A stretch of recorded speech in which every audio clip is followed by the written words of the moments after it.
Então agora a gente vai provar um lema instrumental que vai ser muito útil para a gente. E esse lema diz o quê? Ele diz que se z é uma normal 0,1 e x é uma q² com n graus de liberdade, z e x independentes, então o t, que é igual a z sobre raiz quadrada de x sobre n, ele tem distribuição t com n graus de liberdade.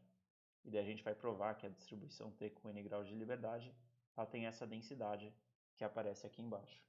E para provar isso, a gente vai usar uma técnica aí de transformação que a gente já usou algumas vezes. Não vai ser transformada pelo jacobiano, porque essa transformação não é bijetora, nem injetora. Não vai ser o método da convolução, porque a gente não está vendo uma soma. E não vai ser por função geradora de momentos, porque a gente tem uma divisão aqui que não é tão simples. Mas vai ser praticamente pela definição aí da transformação. Então, como que a gente vai fazer? A gente pode ir para a lousa aqui e vamos anotar alguns fatos aqui. Então, a gente tem z é uma normal 0,1.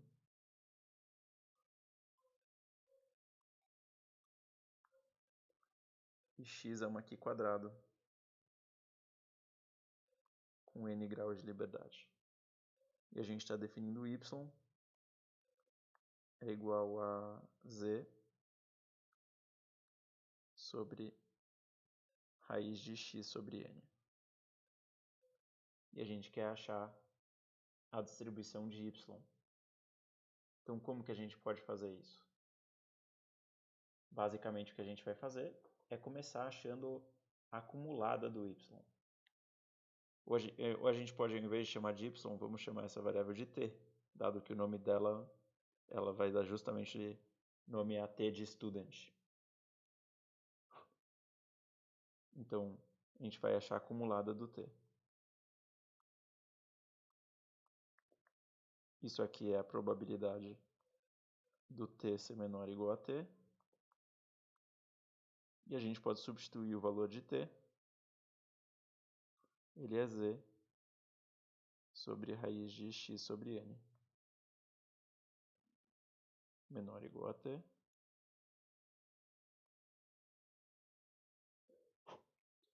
E agora a gente pode multiplicar por raiz de x sobre n. Como x é uma variável positiva, isso não vai inverter a desigualdade em momento nenhum. Então a gente vai ter isso aqui, a probabilidade de z ser menor ou igual a t raiz de x sobre raiz de n.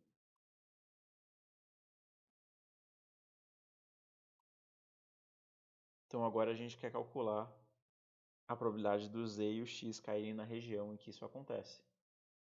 Qual é a região em que isso acontece? O x pode variar livremente de 0 até infinito. Então a gente vai fazer a integral do x de 0 até infinito. E daí a gente vai colocar a f do x aqui. Ou a gente não precisa ainda colocar a f do x. E daí o z ele pode variar de menos infinito. Até onde ele pode variar? Ele pode variar de menos infinito até justamente o t raiz de x raiz de n.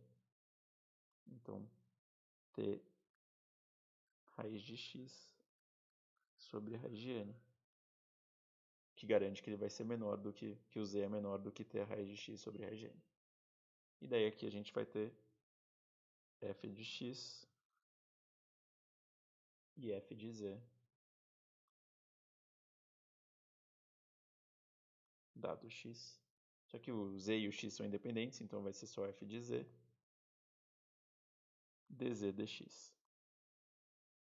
E isso aqui é justamente a nossa acumulada do t. E aqui a gente não vai querer resolver essa integral, ela é relativamente difícil. Mas ao invés de resolver a integral, o que a gente vai fazer vai ser derivar logo de cara a nossa acumulada para obter a densidade. Então, a densidade do t ele é a derivada da acumulada. Esse truque é usado várias vezes. Às vezes a acumulada é difícil de obter, mas daí se a gente derivar acumulada, sem obtê-la analiticamente, a gente vai obter uma expressão mais simples. Daí a gente pode passar a derivada para dentro da primeira integral, sem problemas. Então isso aqui vai dar a integral de 0 até infinito. A gente pode passar o f de x para fora também, porque ele é só uma constante em relação ao z. E daí aqui a gente tem a derivada em relação a t da integral de menos infinito até t raiz de x sobre raiz de n f de z dz. E daí tudo isso aqui dx. E daí aqui a gente pode usar o teorema fundamental do cálculo. Nota que a gente está derivando a integral. E daí a gente vai obter que isso aqui vai dar simplesmente igual a integral de 0 até infinito f de x vezes o f de z calculado no ponto t raiz de x sobre raiz de n.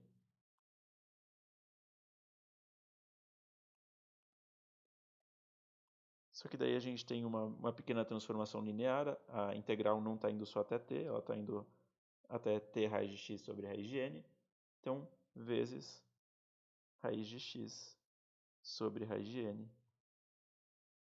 dx.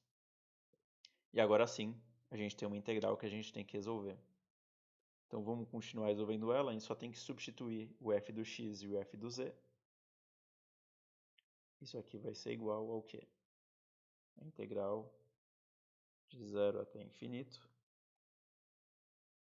Daí o f do z é simplesmente a densidade de uma q quadrado. Né? E a densidade de uma q quadrado com n graus de liberdade vai dar 1 sobre 2 elevado a meio n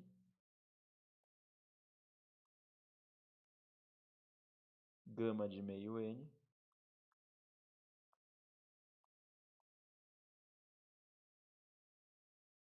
vezes x elevado a meio n menos 1 e elevado a menos meio x.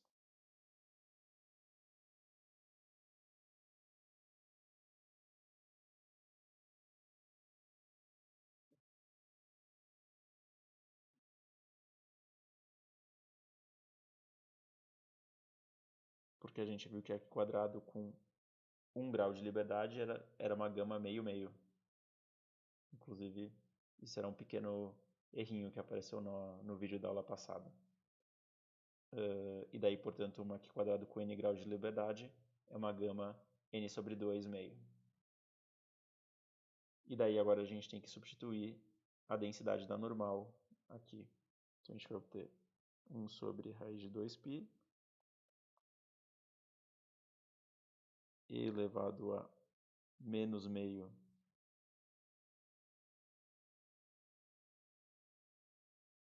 e daí a gente vai ter x t ao quadrado sobre n raiz de x sobre raiz de n dx. A gente pode passar algumas constantes para fora.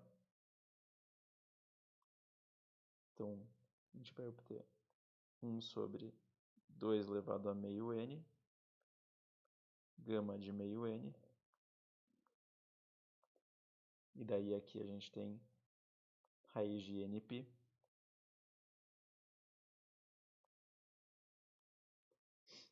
E daí a gente tem integral de 0 até infinito. E daí a gente pode, nota que a gente tem raiz de x, que é x elevado a meio, e depois a gente tem x elevado a meio n menos 1.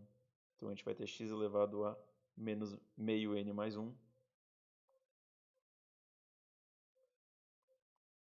menos 1. E da mesma forma, a gente tem uma exponencial aqui, exponencial de e elevado a menos meio x ao quadrado sobre n, e a exponencial de e elevado a menos meio x. Então, ajeitando os termos, a gente vai obter a exponencial de menos meio 1 mais t ao quadrado sobre n x dx. E daí a gente nota que aqui a gente tem o núcleo de uma gama de parâmetro meio n mais 1 e parâmetro meio 1 mais t ao quadrado sobre n. Então a gente pode simplesmente completar as constantes para a gente obter 1 nessa integral. E completando essas constantes a gente vai obter que a integral vai dar gama de meio n mais 1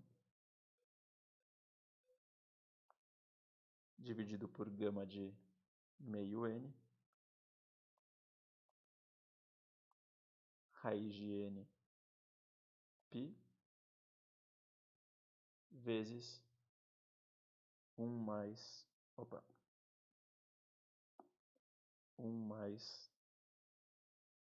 t ao quadrado sobre n elevado a menos meio n mais 1. O que completa a nossa demonstração sobre qual é a densidade da distribuição T com n graus de liberdade. Então, finalmente, no próximo vídeo, a gente vai ver qual é a distribuição, quer dizer, a gente vai ver qual é a transformação T e qual é a distribuição da transformação T. Então, com isso a gente termina esse vídeo.